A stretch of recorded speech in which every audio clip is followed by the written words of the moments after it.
Revolutionaries.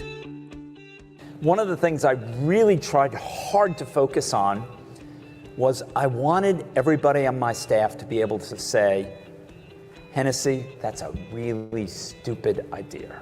It's rare to be involved with one of the world's great learning institutions and one of the world's great commercial successes. John Hennessy has done both, and he's not stopping there. From Stanford to Alphabet, Hennessy has redefined leadership throughout his illustrious 4-decade career. Joining him to discuss his latest book, Leading Matters: Lessons from My Journey, is Lumilab's Marissa Maier.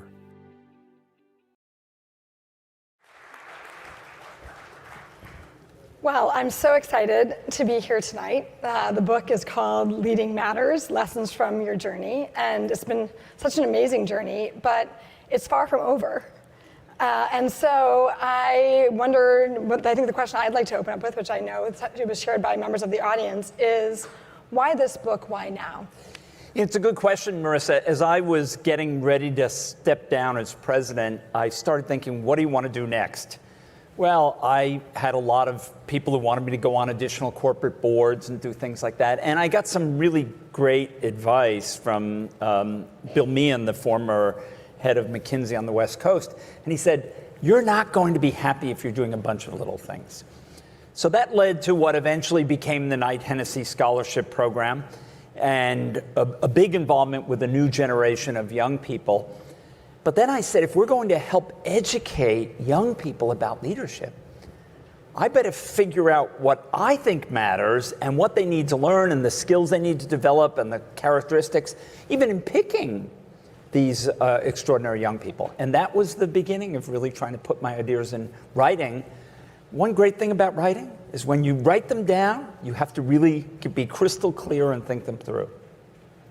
And of the many different lessons about leadership in the book, one of my favorites is storytelling.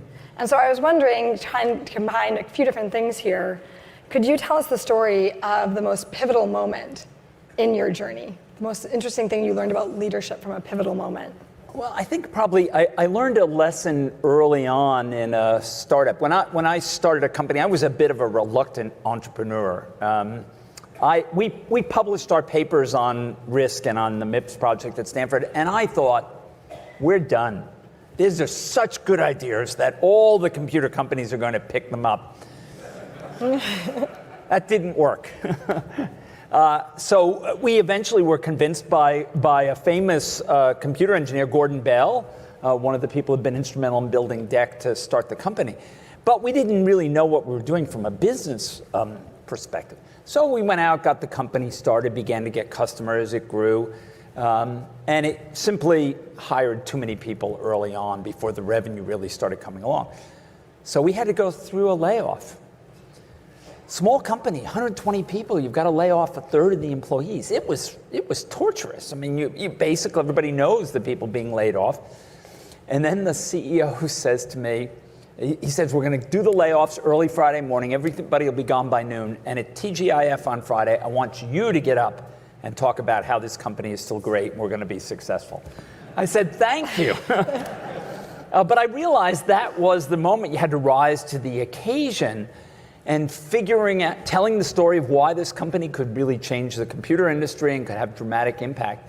That was a good lesson for me at that time. And then later on, you run into disasters all the time. Certainly in startups, you run even large institutions, the financial crisis, which set the university back.